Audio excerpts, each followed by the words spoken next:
गोपालपुर पंचायत के मतदाता मालिकों, जैसा कि आप सब लोग जानते हैं 2021 पंचायत चुनाव चल रहा है। पंचायत में कुल 6 तरह के प्रत्याशियों का चुनाव होना है।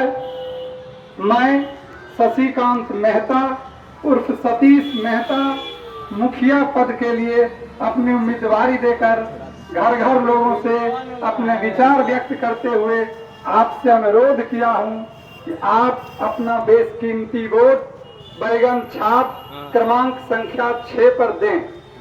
आप सब लोगों को मालूम है कि कुल 7 प्रत्याशी मैदान में खड़े हैं।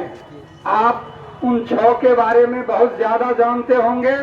चूंकि मैं पहली बार चुनाव लड़ रहा हूं, इसलिए मेरे बारे में हो सकता है बहुत लोगों को बहुत कुछ जानकारी नहीं होगी। ये मेरी व्यक्तिगत कमियां हो सकती है, बट मैं 2-3 बातें आप लोगों से कहना चाहता हूं। चूंकि प्रशासन ने 5 बजे चुनाव प्रचार समाप्त करने का आदेश दिया है, तो 5 बजे से पहले ही यह सभा समाप्त हो जानी है। मैं मुखिया क्यों बनूं? यह एक जटिल सवाल था जो मेरे मन में पिछले 20 वर्षों से घूम रहा था। पहली बार मैंने कोशिश किया था, कई लोगों ने सलाह और सुझाव दिए कि सब लोग लड़ जाएंगे तो जीत नहीं होगी। मैंने अपनी दावेदारी वापस ले ली। अब जो भी लोग मैदान में आए सारे मेरे मित्र बंधु थे, मैंने उनका समर्थन दिया, साथ दिया, जीतते गए। जो वर्तमान मुखिया हैं 10 साल से जीत रहे हैं। क्योंकि आदर्श आचार संहिता के अनुसार किसी भी प्रत्याशी का विरोध करना नियम के विपरीत है, इसलिए मैं ये कह नहीं सकता कि उन्होंने अच्छा किया या बुरा किया। बट सिर्फ इतना कहता हूं कि जो भी किया आप सब लोगों को मालूम है, बंद है मुट्ठी तो लाख की, खुल गई तो खाक की। उनकी मुट्ठी खुल चुकी है, आप लोगों ने देख चुका है। मैं जब पंचायत में चुनाव लड़ने आया तो लोगों ने सवाल किया कि आप तो भले आदमी थे, आप तो भले ही नौकरी कर रहे थे, आपको चुनाव लड़ने की जरूरत क्यों पड़ गई? मैंने सिर्फ इतना कहा कि चमचम चूनर चोली पर तो लिखने वाले लाखों ही हैं, मगर मेरी भिखाई मैंने फटी कमीजों के गुन गाए। मतलब जो समाज का फटा आदमी है, कमजोर आदमी है, दबा कुचला आदमी है, उसके हित में काम नहीं हो रहा है। इसीलिए मेरे अपने व्यक्तिगत हित से ज्यादा समाज के हित की जरूरत है। और मैंने नौकरी छोड़ करके यहाँ जब आया, मेरे बारे में तरह तरह के सवाल उठाए गए कि फिर तो चला जाएगा नौकरी करने के लिए। क्या कभी सुना है मुखिया जीत करके गांव छोड़ के जाता है? ऐसे कई सवाल आपको सुनाया गया होगा।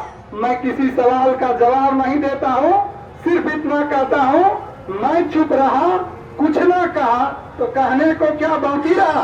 उन विरोधियों से कहना चाहता हूँ कि आप मेरे बारे में जितना भी अफवाह फैलाएंगे उससे कोई फर्क नहीं पड़ेगा। मैं मतदाताओं के दिल में अपनी जगह बना सकता हूँ। बस कुछ सवाल हैं जिसका जवाब देना मेरी जिम्मेवारी बनती है। जैसे पहला सवाल है कि आपका घर तो सबसे दूर है, 15 नंबर वार्ड में कौन भटकने जाएगा? जैसा पिछले समय में होता रहा है, मैं आपको आश्वस्त करता हूं कि हमारे पंचायत के मध्य में यह भवन है और आपके सारे समस्याओं का समाधान यहीं से होगा।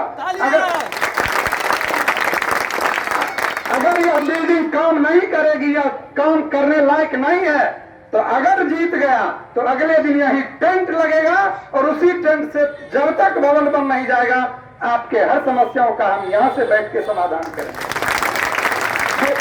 दूसरी बात हम कहना चाहते हैं, क्षेत्रवाद से ही अगर सब कुछ सभी समस्याओं का समाधान हो जाए तब तो कोई बात ही नहीं होती। आप व्यक्ति को देखिए, उसके इरादे को देखिए।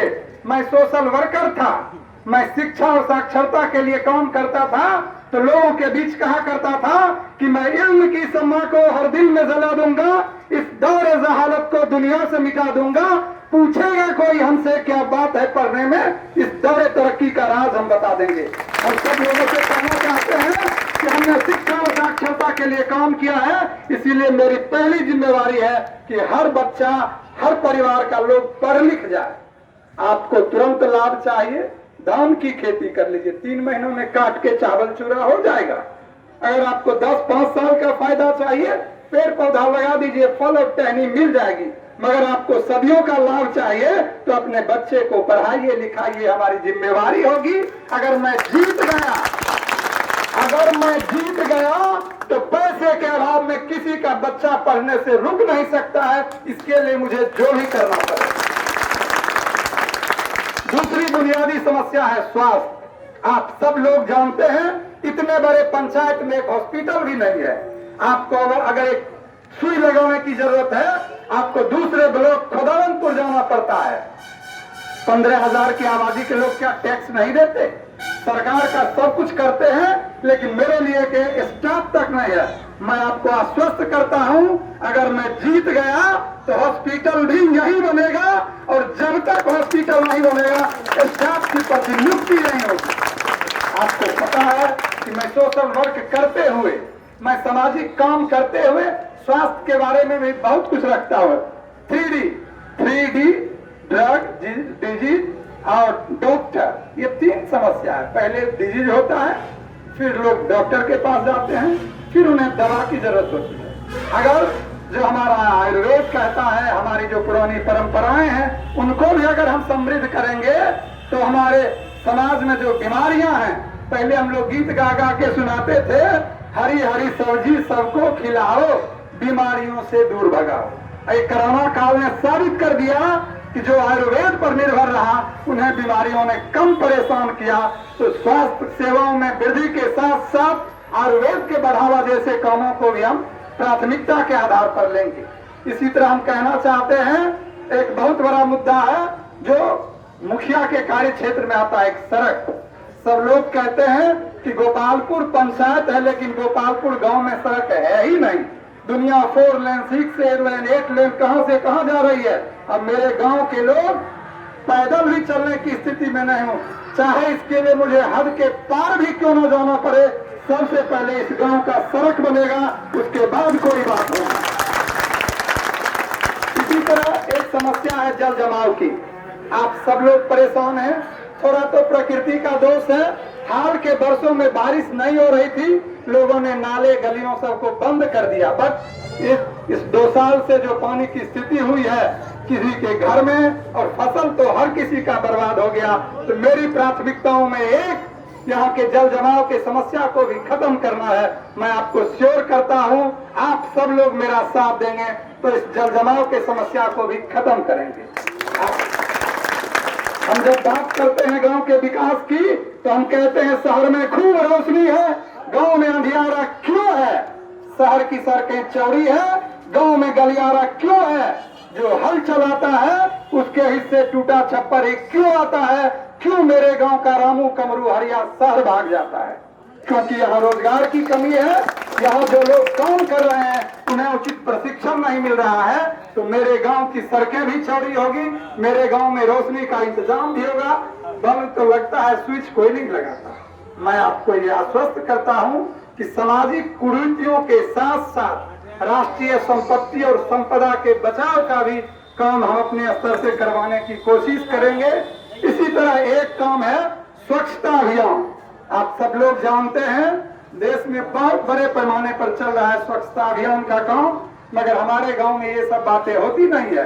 हर 3 महीने में सड़क के किनारे कम से कम काम चला और रास्ते के सफाई का इंतजाम कराना मेरा परम कर्तव्य होगा। स्वच्छता अभियान अगर चलेगा तो चलना चाहिए। ऐसी ढेर सारी बातें हैं। मैं आप सब लोगों से यह आश्वस्त करना चाहता हूं कि आज तक आपने हर किसी को सुना और चुना। भरोसे की बात है, आप एक बार मुझ पर भरोसा कीजिए। अगर मैं भरोसे पर खरा नहीं उतरा तो इस देश में जो नियम आज तक बना ही नहीं, मैं चाहता हूं कि यह नियम मेरे पंचायत में बन जाए। एक नियम है राइट टू रिजेक्ट। जो आप बढ़िया आदमी नहीं है तो आप नोटा दबा के चले आइए, उस उम्मीदवार को रिजेक्ट कर दीजिए। लेकिन जब हम एनजीओ में काम करते थे तो एक नियम कहते थे राइट टू रिकॉल। वापसी का भी अधिकार होना चाहिए। कोई जीत जाता है जोड़ घटाव गुना भाग करके और काम नहीं करे तो जनता 5 साल तक इंतजार क्यों करे? 2 साल के बाद ही उपचुनाव होना चाहिए। मैं आपको आश्वस्त करता हूं, अगर मैं आपके भरोसे पर खरा नहीं उतरा तो दूसरे साल में ही अपना इस्तीफा इस समाज को दे दूंगा। मगर यह तय कैसे होगा? क्योंकि देश में नियम नहीं है। आप कहिए तो मैं एक नियम आपके सामने रखता हूं कि जितने भी वार्ड में खड़े हैं लोग, चाहे जीते या हारे, वो सभी प्रत्याशी, जितने भी स्कूल हैं उसके हेडमास्टर, जितने भी पैक्स वगैरह जो भी सरकारी संस्था है या मंदिर समिति है, नाटक कमेटी है, युवा क्लब है, इन 100 लोगों की एक टीम बना दीजिए। आज ही आप तय कर लीजिए, 2 साल बाद 100 आदमी बैठिएगा और कहिएगा कि आपसे बड़ी उम्मीद थी, लोगों ने आपको भरोसा करके जिताया है, आपने तो कुछ किया ही नहीं, लूट के अपना पेट भर लिया। इल्जाम साबित करने के बहुत जटिलता में नहीं जाना है। मैं अपनी सफाई थोड़ा दूं, मैं अपनी थोड़ी सफाई दूंगा। अगर आप संतुष्ट नहीं हुए तो उस 100 में 51 आदमी की मर्जी से मेरा इस्तीफा आपको मंजूर होगा। आप अपने दूसरे प्रत्याशी को चुन सकते हैं। एक सबसे जटिल मामला है भ्रष्टाचार का। जब मैं पहली बार टेढ़ी बाजार वोट मांगने गया, एक आदमी मेरे बारे में कम जानते थे, कहे कि जीतेंगे तो भ्रष्टाचार खत्म कर देंगे। कहा ये तो मुख्यमंत्री से होवे नहीं करता, इनसे कैसे भ्रष्टाचार खत्म होगा? उन्होंने ठीक किया, ठीक ही कहा। बर्बाद गुलिस्तान की खातिर बस एक ही उल्लू काफी है, हर साख पे उल्लू बैठा हो, अंजाम गुलिस्तान क्या होगा? मैं पूरे देश की भ्रष्टाचार व्यवस्था को खत्म नहीं कर सकता, मगर मैं यह संकल्प दोहराता हूं कि मैं या मेरे नाम पर किसी ने भी 5 पैसा छुआ तो उसके लिए पहला FIR मैं ही करूंगा, चाहे वह मेरे घर का भी कोई आदमी क्यों ना हो। मैं अपनी जिम्मेवारियों को बहुत ही अच्छी तरीके से समझता हूं। मैं सामाजिक काम करते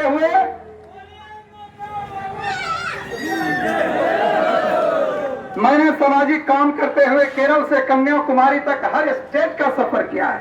इस देश में जो सबसे पहला पढ़ा लिखा जिला है केरल का एर्नाकुलम, मैंने वहां जाकर के भी देखा है कि पढ़ने लिखने के बाद लोगों की समस्याओं का कैसे आसानी से निदान हो सकता है। हर घर रोजगार हो, इसके लिए तमिलनाडु के कोट्टायम डिस्ट्रिक्ट में, जहां से पटाखा और शिवाकाशी में बनता है, हर घर माचिस बनता है। माचिस की पैकेट को उल्टा के देखेंगे तो उस पर लिखा होगा शिवाकाशी। मैंने वहां भी जाके देखा है कि अगर लोगों को रोजगार मिल जाए तो जिंदगी कितनी खुशहाल होगी। हमारे पंचायत में आप मनरेगा का नाम तो बहुत अच्छे से जानते होंगे, लोग पूरी तरह से उसका लाभ नहीं उठा पाए। मैं आपको आश्वस्त करता हूं कि सरकार के हिस्से जो आपका फंड आता है, सारे फंड के लिए मैं 2 बात करूंगा। एक, टीम भावना से। होता क्या है कि सब कुछ अकेले के फेरा में चीजों को गोपनीय रखा जाता है, तो मेरी एक टीम होगी और ट्रांसपेरेंसी होगी। ट्रांसपेरेंसी मतलब पारदर्शिता। अगर 10 का घर आया है, सूची पहले टंग जाएगी। अभी क्या होता है, उस 10 के घर के पीछे एजेंट घूमते हैं। हो सकता है आप 10-20 हजार दीजिए तो आपको घर दिलवा देंगे, ऐसा होना ही नहीं है। सूची पहले आपके ऑफिस में, आपके मोबाइल पर, आपके व्हाट्सएप पर हम भेजेंगे। दुनिया अगर टेक्नोलॉजी में डेवलप किया है तो इस टेक्नोलॉजी का भी लाभ हमारे गांव के लोगों को मिलेगा। हम ये आपको आश्वस्त करना चाहते हैं। आप देख रहे हैं केंद्र सरकार ने एक स्कीम लाई है, केंद्र सरकार की स्कीम है स्मार्ट सिटी। शहर बहुत स्मार्ट बनेगा। क्यों? मेरे गांव को क्या हो गया है? मेरा गांव स्मार्ट क्यों नहीं बनेगा? मैं आपको आश्वस्त करता हूं कि मेरा गांव बिहार का पहला गांव होगा, यहां का प्रोजेक्ट बन के मुख्यमंत्री के पास जाएगा कि मेरा गांव स्मार्ट बने। शहर बने कि ना बने इसके लिए मैं नहीं जानता हूं, बट छोटे छोटे काम मैं भी कर सकता हूं, जैसे CCTV कैमरे लगाना, स्कूल में बायोमेट्रिक मशीन लगवाना, और भी जो आपके सुरक्षा और सुविधा के लिए बात होगी, उन सब चीजों पर मैं बहुत ही अच्छे तरीके से काम करना चाहता हूं। मैं अपने बारे में सिर्फ इतना कहता हूं कि मैं जो कर रहा था, पता नहीं क्यों, पहले तो सोशल वर्क कर रहा था, बाद में प्राइवेट जॉब में चला गया, तो सोशल वर्क करते हुए जिन चीजों को हमने सीखा है, सुना है, समझा है, उसको जिंदगी में उतार करके ये साबित करने के लिए कि अच्छी नियत हो तो काम किया जा सकता है। इसी नियत से हम यहाँ चुनाव लड़ने आए हैं। आप लोगों की जिम्मेवारी है, सबको अवसर दिया है, मुझको भी अवसर दिया। सब लोगों ने जो किया अगर वही किया तो मैंने ये क्या किया, करना वो है जो किसी ने नहीं किया। इसीलिए आप सब लोगों से बहुत उम्मीद पाले रखा हूँ। आज प्रचार अभी 5 बजे समाप्त होगा। कल के बाद अफवाहों का बाजार गर्म होगा। लोग क्या कहेंगे, दोनों में मेल हो गया। आपको लगेगा ठीक है, क्या कहेंगे, गोपालपुर बाद हो गया। कुछ देर के बाद कहेंगे बैकवर्ड फॉरवर्ड हो गया। कभी ये नहीं कहेंगे कि ये काम बाकी है, मैं जीतूंगा तो ये काम करूंगा। आप सभी हमारे सक्रिय कार्यकर्ताओं से यह अनुरोध है कि अफवाहों पर ध्यान न देंगे। चुनाव में अफवाह एक बहुत बड़ा हथकंडा होता है। कुछ भी होगा, हमारा जो मतदाता है वो कॉन्शियस है, जागरूक है, वह किसी के झांसे में नहीं आएगा। झांसे में नहीं आना है, बैगन छाप पर ही बटन दबाना है। आप सब लोगों से बहुत उम्मीद पाल रखा हूँ। चूंकि चुनाव का समय है, बहुत लंबी चौड़ी बातें हो नहीं सकती है, फिर भी मन में भावना और वेदना उठती रहती है। कभी कभी मुझे लगता है कि अगर 15,000 की आबादी है तो हर लोगों के लिए मेरे पास कुछ न कुछ स्कीम होना चाहिए। अगर छोटा बच्चा है तो उसके टीकाकरण का इंतजाम हुआ कि ना हुआ, आगे चल के वो कम से कम बीमार पड़े। अगर बच्चा स्कूल में पढ़ रहा है तो उसको अच्छी क्वालिटी मिले कि ना मिले, कैसे मिल जाए, जो टीचर है उनको कैसे ट्रेन किया जाए, गांव में जो डॉक्टर घूम रहे हैं उनके लिए अच्छे प्रशिक्षण का कैसे इंतजाम हो। ऐसी बहुत सारी बातें हैं मेरे मन में, लेकिन अवसर देना आप सब मतदाताओं की जिम्मेवारी है। आपने जब से नया पंचायती राज आया है, आपने हर किसी को चुना भी है, सुना भी है। आप सब लोगों से हम ये अनुरोध करते हैं कि पक गई है आदतें, बातों से हल होगी नहीं। पक गई है आदतें, बातों से हल होगी नहीं। कोई हंगामा करो ऐसे गुजर होगी नहीं। बस सिर्फ हंगामा खड़ा करना मेरा मकसद नहीं। मेरी कोशिश है कि ये सूरत बदलनी चाहिए। मेरी कोशिश है कि ये सूरत बदलनी चाहिए। मेरे सीने में नहीं तो तेरे सीने में सही हो कहीं भी आग, लेकिन आग जलनी चाहिए। इसी आग को जलाए रखना है, इसी आग को जलाए रखना है। बटन दबाते समय ये जो पूरा सिस्टम बना है, लोग मुझे कहते थे कि आप तो पहली बार आए हैं। अरे पहली बार में तो दिल्ली का केजरीवाल मुख्यमंत्री बन गया, मैं मुखिया भी नहीं बन सकता हूँ क्या? पहली बार कुछ नहीं होता है। मैं लोगों को बताता हूँ कि मैं सोशल वर्कर ही नहीं, मैं सोशल इंजीनियर था, मैं पॉलिटिकल वर्कर भी था। कई ऐसे नेता हैं जिनके पर्दे के पीछे, जैसे नाटक में डायरेक्टर पीछे से फ्रंट करता है, एक्टर कठपुतली की तरह नाचता है, मैं वही कर रहा था। मुझे लगा कि जिन लोगों को मैंने जिताया वो अपनी पूरी जिम्मेवारी नहीं निभाए, तो डायरेक्टर की एक जिम्मेवारी है कि खुद सामने आए। बड़े मुश्किल काम की जिम्मेवारी मैंने खुद ली है। देश का सबसे कठिन चुनाव है मुखिया का चुनाव। मैंने ये चुनाव लड़के शुरुआत की है। आप सब लोगों से उम्मीद है कि आप मेरे इस हौसले को बनाए रखिएगा। उम्मीद से ज्यादा करके दिखाऊंगा। एक बात और कहना चाहता हूँ, आपको पता होगा परसों मेरा काफिला निकला था। जब काफिला निकला तो लोगों ने प्रशासन को बुला लिया, डीएसपी मजिस्ट्रेट वगैरह आ गए। क्या आरोप है मुझ पर? पहले जब मैं अकेले लोगों से मिलता था, सुख दुख की बात करता था, तो लोग अफवाह फैलाते थे कि उनके पास कोई है ही नहीं, अकेला क्या करेगा। मैं सोचा 150 आदमी को साथ कर लेता हूँ। जब 150 आदमी साथ हो गए तो लोगों को दर्द हो गया कि बाप रे बाप, उनके साथ इतना लंबा आदमी है। चूंकि चुनाव में 40,000 रुपए ही खर्च करने का प्रावधान है, तो कुछ नियम के इतर उतर तो काम हो ही जाता है। इसकी सजा मुझे मिली और मेरे घर पर जाकर कहा गया कि दोबारा ऐसी बात नहीं होनी चाहिए। इसीलिए आज देखिए, कल जो परखुला था, बैनर था, बैनर और झंडा आज फिर से लगाया हूँ, रूल को फॉलो करते हुए। लेकिन एक बात कहता हूँ, जिस पेड़ में फल लगता है पत्थर उसी पर मारा जाता है, इसीलिए मुझे परेशान किया जा रहा है। वरना कानून नियम तोड़ ही रहे, नियम की तो कोई बात ही नहीं कर रहा है। मुझे उससे कुछ नहीं कहना है। मैं आप सब मतदाता से यह अनुरोध करता हूं कि चूंकि सिर्फ 24 घंटा का समय है, प्रचार बंद हो जाएगा, कन्वाइसिंग का काम शुरू होगा, कान में बातें कही जाएगी, जो कहा जाए सुन सब लीजिएगा। अगर कोई पैसा भी दे, पता नहीं ले लीजिएगा नहीं लीजिएगा, मैं ये कह नहीं सकता, क्योंकि ये आदर्श आचार संहिता का उल्लंघन माना जाएगा। मगर अगर कोई कुछ देता है तो लेने में कोई बुराई नहीं है। मत लेकिन मतदान है, दान कीजिए पात्र को देख करके। पात्र अच्छा हो, अगर हमसे भी कोई अच्छा लग जाए तो जरूर उसको दे दीजिएगा। आप सब लोगों को एक बार पुनः आप सबके प्रति आभार प्रकट करते हुए यह अनुरोध करता हूं कि 24 तारीख की सुबह सबसे पहले जाकर के आप मतदान करेंगे और अपने सबसे प्रिय और सक्षम प्रत्याशी के पक्ष में बैगन छाप पर बटन दबा करके मेरे हौसले को बढ़ाएंगे। मैं ये कहना चाहता हूं आप सब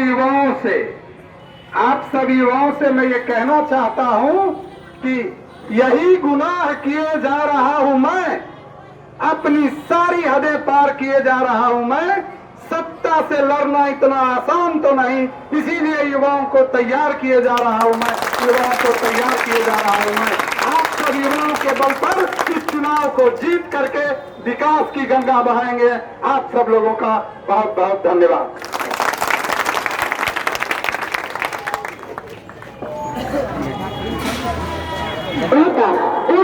सतीश मेहता का प्यारा सा चुनाव चिन्ह है बैगन छाप।